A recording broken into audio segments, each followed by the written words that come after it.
You're living for something that has a limited amount of evidence. I got a limited amount of evidence.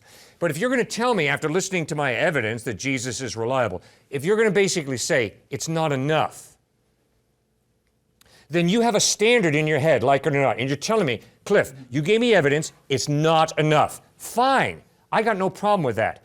Until I ask you, okay, what is the object of your faith, and what's the evidence that supports it?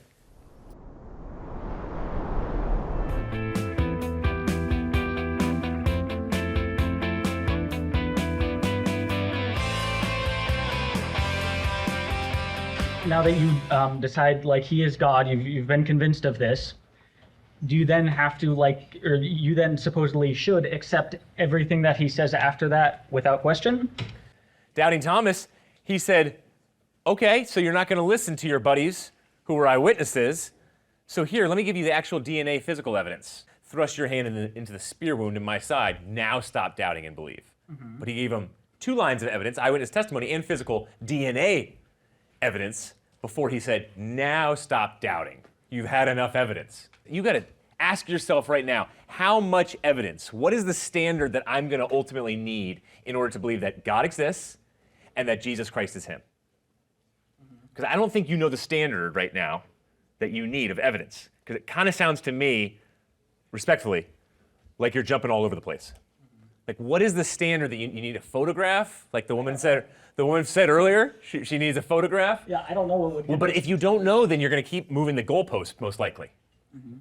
It's like Richard Dawkins said. Richard Dawkins said, initially, I need my name in the stars, God to write, Richard, I exist, believe in me. Next year, he was asked by the same person, all right, so is that enough? You would believe, right? And he said, I take that back, no. Now I thought about it a little bit more, I'd be hallucinating. So no, that's not enough evidence. And there's never going to be enough evidence. I mean, I think that would if I had a revelation, if God came to me in some way. But I honestly can't say, I genuinely don't know what would convince me. That's something I would have to maybe sit down and think about, which is something I can't do right now. But I also kind of have a problem because you guys, Cliff had said when I brought up my first issue about hell, he kind of just directed me back to the resurrection and whether or not that is true, because based on that, if he is truly, if Jesus is God and he's all-knowing and all-loving, then he would know what was better for me, better than me, which I feel like kind of implies any doubt in him and any questions or disagreements you have with him once you have accepted that he is all-knowing and all-powerful, they would be redundant, right? Why would you? Because we are human beings. Mm-hmm. We get caught up intellectually and emotionally on hot button issues. We get caught up in our own pride and ego. I want to live my life. I don't want some type of God telling me how to live my life. I don't want some type of God to say, I actually created you. No, I created myself. I'm a self-made man. So that's the reason we start to question. No, nothing becomes redundant ever, and we know this. And it largely has to do with our own ego. Mm-hmm. Logically, the only thing you can conclude is that I am wrong and he is right, right? He is always right. So if you're not questioning specifically whether he is God and whether God exists all-knowing, all-good, all-powerful, the only thing, that you can conclude is he is right. He is always right, which means I have to be wrong. Yes, I am oftentimes wrong. He's probably going to be most often right as an omniscient being. I am very limited in my thinking. Essentially, any just doubts and questions are invalid as long as you accept that Jesus is God. What do you mean by invalid? They're wrong, I guess. There's no reason to argue against them. That the only arguments that you should need on why, I'm gonna try to phrase this different. If Jesus now, or if God had said go kill all the people you want or something, I would think that is wrong, that will lead to the downfall of society, but I've already accepted that he is God and he's all-knowing, so I just have to be wrong, right? Mm-hmm. So that is the case? Absolutely. I think Adam and Eve, what was their big issue in the garden? They started to doubt, does God have our best in mind? Because there's one tree over there that we want to eat from. We got a lot of nice stuff here, but we want everything. So give me all the answers right now, God, and I want to know for sure that you have my best in mind. That's why now as a generation, it's typically a God in my own image. I want to create God in my own image. And it's my personal therapist. I don't want some kind of God, like out of Exodus chapter 3 with Moses, who says, take your sandals off because it's holy ground. So he's going to contradict me in some way. But then he's going to say, I am with you. Now go and get the Israelites out of bondage from Egypt. So he's going to contradict you and affirm you. That fits with your human experience, doesn't it? You don't want to just live by your own authentic self. Because if you say, Stuart, let me just live by my own authentic self, never challenge me. Well, then okay, fine. You're selfish. You want to steal sometime. You want to cheat on your girlfriend sometime. You want to skimp on taxes. That's just your authentic self. That's okay. That's great. No, that's great. That's fine. That's me affirming you. That's where we're at. And so, no, you don't just blindly say, oh, God could be telling me to go kill somebody. Is that innately true to his character? Even in Genesis chapter 22, that's where atheists go, right? Abraham and Isaac. Is that true that God just wanted Abraham just to slaughter his son? No. Abraham said, God will provide. I'm not going to kill you, Isaac. And he told his servants before he went up the mountain, he said, we will return. So he would have been lying to them. No, God is not an evil mongerer like that. So you can trust his character, but you're right. Yet again, it sounds like you're asking the same question as you asked Cliff earlier. God's not going to give me a Tesla at the end of the driveway. The Bible is not going to answer the question about what kind of washing machine I should get next, because mine's broken. Right? Mm-hmm. And so you are allowed to doubt. Jeremiah the weeping prophet doubted. Elijah said, God, take my life. David ate his tears day and night, massive depression. Habakkuk said, God, I thought you were from everlasting to everlasting, being tremendously rude, saying, you're not infinite, you're not all good. Mm-hmm. God didn't smite all these people. Didn't smite any of them, actually. He said, I understand. You're in a frustrating time right now. You're in a painful time. Doubt. Yeah. That's healthy. Mm-hmm. Okay, well, just to let you know, every other religion says don't doubt. You're not supposed to doubt Allah. You're not supposed to doubt Zeus, ever. Trust me. You will get smited on the spot. So he is a personal God saying, I'm driving with you. I understand your doubts. Ask them. Mm-hmm. Okay, so wouldn't you agree that if there is a doubt, if there is a disagreement, it is important to acknowledge specifically that doubt and why that doubt might be wrong, right? And like, you know, if you do doubt God, like, ultimately you are wrong. So you look at why you might be wrong and look at like why he's right. Is that kind of what you're trying to say? Sure, yeah. You can doubt his existence, his love for you, why he allows pain and suffering. You can doubt him for some of the slavery and evil, perhaps in the Old Testament. Why did he allow certain things to happen? Yeah, you can doubt God on all different types of issues. Okay, great. So now that we're at that, when I came up here, my first question was something that I don't understand. A big problem I have with Christianity is why does God send people to hell simply for not believing something that I believe to be like, it's hard to believe, right? And Cliff kind of just went immediately to, do you believe in the resurrection, and he's all-knowing and all-loving? And he said, well, if that's the case, like, why would I know better than him? So I feel like it's a bit contradictory to like when I ask something like when I have a doubt, instead of just saying, oh, if you think like he's God, which is the case, why would you doubt? That makes no sense. It's important to like acknowledge specifically that question. No, it's all by God's grace that we are saved, and it's our decision, ultimately, to fall upon his grace, what he did for us on the cross, because we can't live by our own merit. We know this in every area of our life. We have shame, guilt, anxiety. We can't live up to this position that we want to live up to. Yeah. Well, a lot of that is brokenness. And so we needed some ultimate antidote to that brokenness, and that's Jesus Christ dying on the cross for us. So you're falling upon his grace, you get ultimate salvation and opposite of salvation anxiety, like you get in other religions. Every other religion, you get salvation anxiety. Because ultimately it's not about the cross of Christ and grace, falling upon grace. Instead, it's, I need to do X, Y, and Z in order to get in. It's like my Muslim Uber driver not too long ago. He said, yes, Stuart, I am hoping to get into paradise, but I know I have to do a lot more good things to get in. That's the opposite of Christianity. Christianity is falling upon your grace, what you did on the cross, now I want to build a trusting relationship with you through the power of prayer, reading scripture, power of community that these guys have, and that's how you get in touch with the real Jesus. Yeah. If I could just snap my fingers and choose to believe in God and choose to be a Christian, I would. You know, if not just for the reason that Cliff brought up, when people die, they're just fertilizer. It's a much more comforting notion that like I can get into heaven if I follow God. But again, I'm simply unconvinced. So I don't really think it's a decision. Anybody who says, you need to give me a certain standard of evidence, and I say, okay, what's the evidence? And you say, well, I have no idea. I mean, is that being honest and fair? And I'm asking just, I guess, for more evidence. I guess maybe the answer to this, I need to like sit down and think about and have like a specific standard I need to set that like, if this is the case, I will be convinced. Is that? That's very, very simple. Mm-hmm. I really love him. Now, what happens if he says to me, no, you don't? And I say, really? So what's the evidence that you need to convince you that I really love you? And he says, it's very simple. Tesla in the driveway.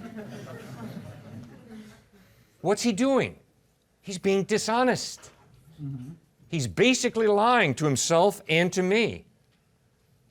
Because he doesn't go around to all his friends saying, oh, before I'm going to love you, you got to give me a Tesla. He's inconsistent. I think that's what we're trying to point out to you, sirs. Mm-hmm. We've been trying to do it gently, but we'll get more direct if we have to. You've got too many double standards out there. You're living for something that has a limited amount of evidence. I got a limited amount of evidence. But if you're going to tell me after listening to my evidence that Jesus is reliable, if you're going to basically say it's not enough, then you have a standard in your head, like it or not, and you're telling me, Cliff, you gave me evidence, it's not enough. Fine, I got no problem with that. Until I ask you, okay, what is the object of your faith, and what's the evidence that supports it? So, if I say to him, I love you, and he says, oh no, not unless you give me a Tesla. But if she says to him, I love you, and he says, wow, that's neat. Let's get to know each other. Mm-hmm. That's a double standard. I got to give him a Tesla? She just has to spend some time with him? Oh, come on.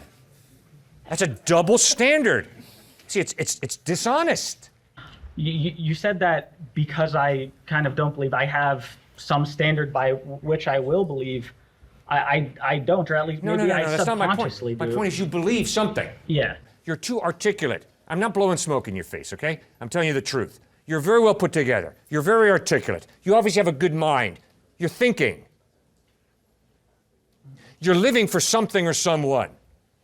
Good possibility it's yourself, because that's the self-promotion, self-indulgence of our culture today. It's probably yourself, but it could be science. It could be pleasure. It could be your family. It could be a girlfriend. You're living for her. But you're living for someone or something. You're not as disciplined as you are by accident. Remember we went over that and over that? Yeah. You're not an accident. You're not a student at OSU by default. Remember we went over that? Mm-hmm. Don't give me this stuff. Oh yeah, I'm just here by default. I'm here by accident. No, you're not. You're incredibly motivated. You're incredibly disciplined. You wouldn't have been accepted here if you weren't. Mm-hmm. So you're living for something or someone. Now, the simple question is, what's the evidence that whatever it is you're living for is reliable? And if he says to me, Dad, before I believe you when you say you love me, I want a Tesla. And then he says to her or him, oh, we just won't hang out and I'll trust you and develop a friendship with you. He's being dishonest with me. He's jerking me around. That ain't cool. It's not the way you treat people. I feel like that analogy doesn't really work because, again, it presupposes that, like, you exist, they're acknowledging you, right? I'm rejecting that entire premise. Like, you, like, the person that's saying, I love you, they don't exist, I don't see them, it's nothing, right? So how am I supposed to know even that they are saying, like, you're right, it's different, kind of thing? But there is evidence that God exists. Mm-hmm. And the person who says to me, unless you can scientifically prove that God exists, I can't believe in him, they have a faith. You know what that faith is? It's a philosophy that says, if you can't scientifically prove it, it's not real. That's baloney. Mm-hmm. Don't go on a scientific date. You'll flunk with her. It ain't going to work. Human relationships have almost nothing to do with science. They have to do with your character, how you treat people. That's what it's all about. Mm-hmm. So, look at the character of Christ. Look at the evidence of the order and design of the universe. Look at existence coming out of non-existence, the Big Bang. Oh, come on. Existence doesn't come out of non-existence. There's got to be an intelligent mind who brings existence into being. So when you look at the moral absolute, demands a moral lawgiver. So you look at that evidence and you say, okay, Lord, I can't prove you, but the evidence is you're real, therefore I'm going to start taking steps towards you, trusting. Well, sir, that's exactly the way I develop every relationship I have. He's got a beautiful wife, wonderful wife. I've got a beautiful, wonderful wife. We are taking baby steps, growing the trust when we're dating, looking at the evidence that this person is reliable and trustworthy, and then we trust a little more. Then we get hit, blast it all. I didn't know that was part of her character. Yeah. And we get hurt, but then we forgive and we keep on slowly building the relationship. The universe is not religiously ambiguous. Okay, that's either me blowing smoke or that's the truth. And if it's the truth, that the universe is not religiously ambiguous, there's a God who's after you. He loves you and he is after you. And it's not ambiguous. It's not religiously ambiguous. Does that mean you can prove God? No, you cannot prove God. I'll tell you that right now. But it's not religiously ambiguous. Just study anthropology. Every culture has some type of religion. Wonder why? Wonder why around the world humanity acknowledges, oh yeah, there is some type of God. How about that? I think maybe I do need to look deeper at, like you guys have said before, what might actually convince me of God. You know, I can't just say, Right. I don't know. Something else I wanted to ask, this is just kind of a question that something I don't super well understand about Christianity. Yep. What's the point of prayer? Neil deGrasse Tyson was recently just ripped apart by a lot of Christians because he said, hey, look, you Christian athletes, you only pray when you need God to help you win a game. But then when you lose the game, you don't consult your God at all. And I mean, people hopped all over Twitter saying, firstly, God is a pretty cool idea right now, at least. Secondly, there's a lot of evidence for his existence. But most importantly, there's endless amounts of athletes right now who pray and thank God when they win and pray and thank God when they lose. They're tremendously consistent in prayer. And so prayer is the real you, the real me, getting to know the real God, the most joyful being in the universe. Prayer is about conforming our will to his. Prayer is about finding out what is my true authentic self by conforming my will to his, which is hopefully growing in the fruits of the Spirit of love, joy, peace, patience, kindness, goodness, faithfulness, gentleness, self-control. Not Caitlyn Jenner's understanding of the authentic self, which is, am I a girl or a guy? Am I finding out who I am, not according to anybody else's standards, but just mine, and if I find that out, then I'll get through the pearly gates. But I have no idea if I truly will find that out, she says, or he says, however you'd like. So that's the point of prayer. It's not, hey, I got to get things. So there was an atheist in here yesterday who said, I prayed, and didn't get friends.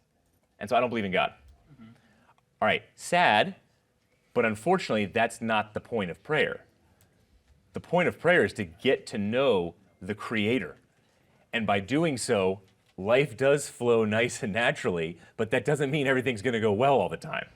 How I would have countered to that, if prayer is literally like just trying to get to know God, why are people then like kind of requesting things? You know, when you pray, you say like, protect our family, do this. If that's ultimately not going to do anything, why can't you just like have ACTS, according to Matthew chapter 6, the Lord's Prayer. A, adoration, adoring God, thanking God for who he is. He's the ultimate creator. C, confessing my sins. God, change me. I want to change. I don't want to be anxious anymore. C, T, thanking God for every little thing in your life. Psychology says you cannot have fear and a thankful thought at the same time. It heals fear. And then finally, supplication is asking God for things. He's a good God. He wants you to ask. If you don't ask, you don't receive. Scripture even talks about. But don't take that, careful how you take that. Because obviously many people in the Bible ask for very good things and never get them. And at other times they get them.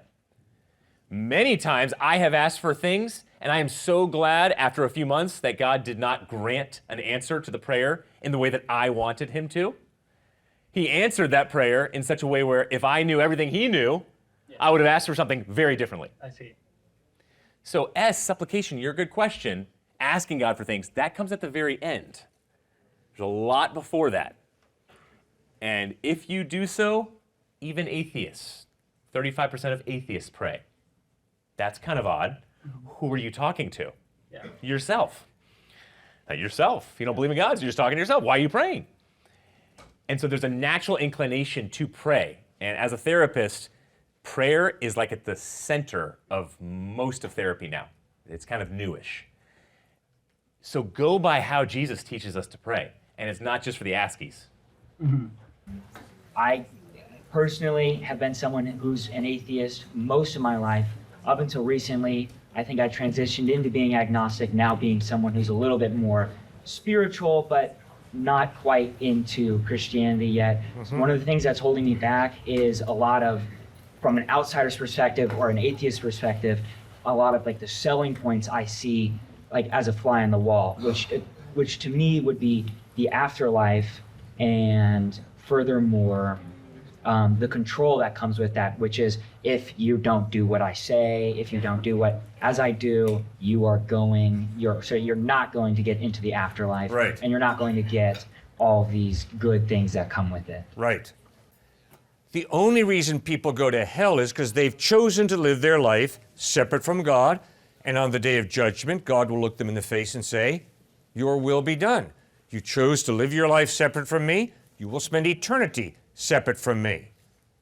The proof that God does not want you or me or any of us to go to hell is that Christ went through the hell of the cross to barricade our path to hell, to forgive us and to give us a gift of eternal life in heaven. That's the proof. God does not want anybody to go to hell. At the price of his own son's life, he's offering you forgiveness and eternal life in heaven as a gift. It is hypocritical to accept the gift and then say, oh, this is neat. I just go out and sin like the devil and I ask for forgiveness and I'm going to heaven because I believe in Jesus. No. Real, sincere faith is going to be shown by real, sincere works. Which is why John writes in 1 John, if I say I love God and I hate you, I'm a liar. If I say I love God and I hate gay people, I'm a liar. If I say I love God and I hate adulterers and fornicators, I'm a liar. If I say I love God but I hate thieves and murderers, I'm a liar. Christ doesn't give me an option. I have to love everybody. But I can promise you, the same way I hate the sin in my life, I will hate the sin in my friends' lives. Because sin is destructive.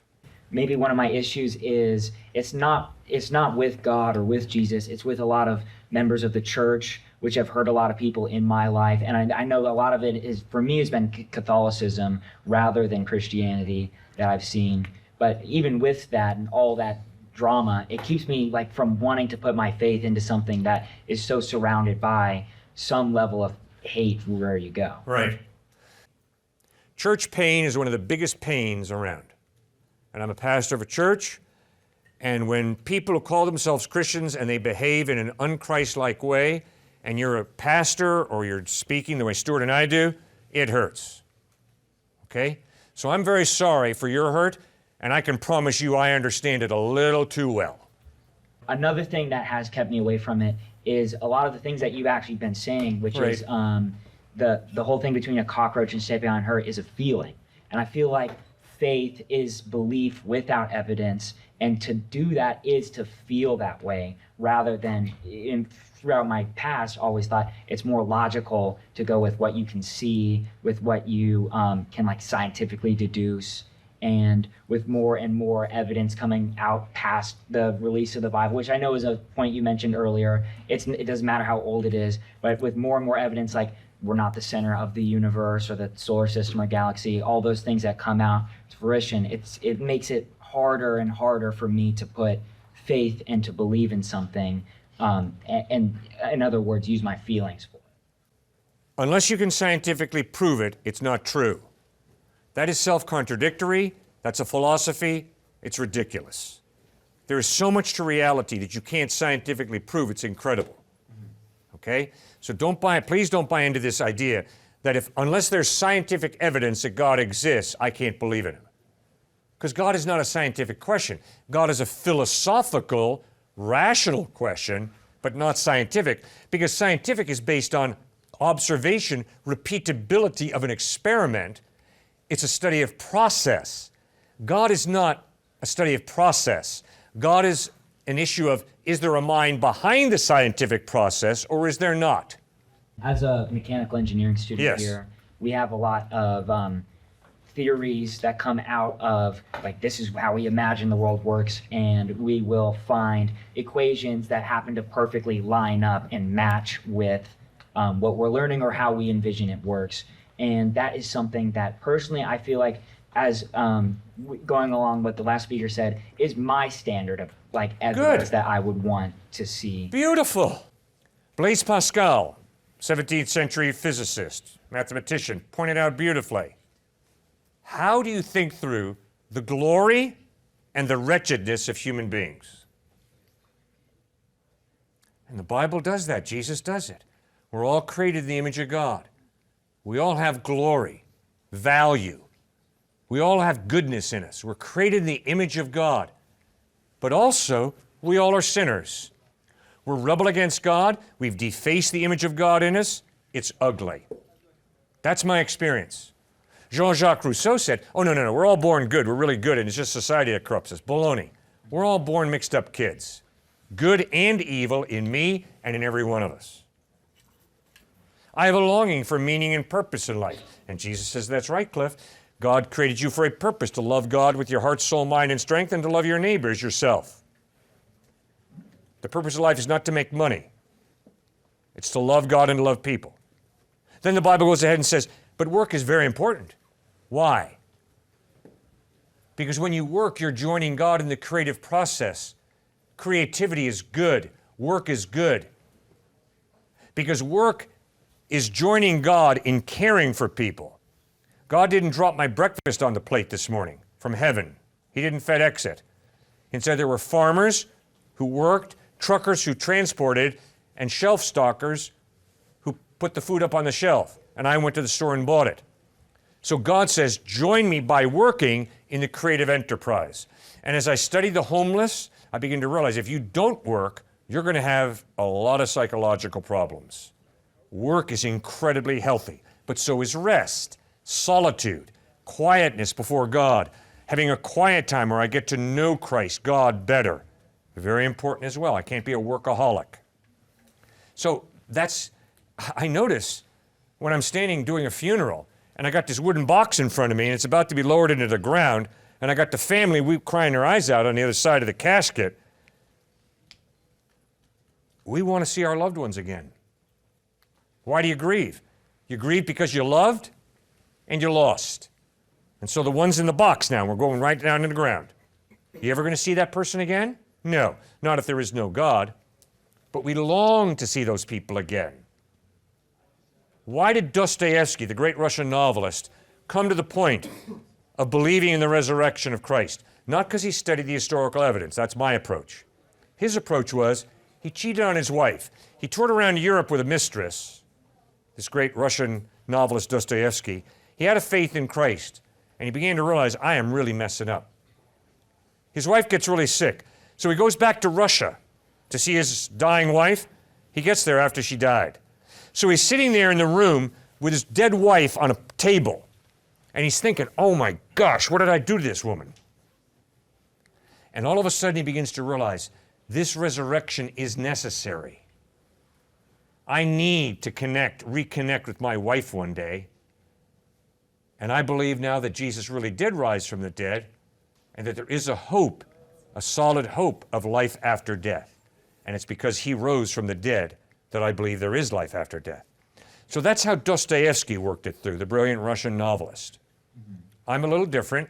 I put more importance on the historical evidences. He really died on a cross. He was really buried in the tomb of Joseph of Arimathea. And 3 days later, he really rose from the dead. And that's evidence, historical evidence, not scientific, historical evidence. Hey guys, thanks so much for tuning in to this episode. Like and hit that subscribe button in order to join the family. Also want to invite you to our church where we pastor at in New Canaan, Connecticut. It's called Grace Community Church. We are currently meeting at a middle school, Saxe Middle School, and we start at 9:30 a.m. Hope to meet you there. See you soon.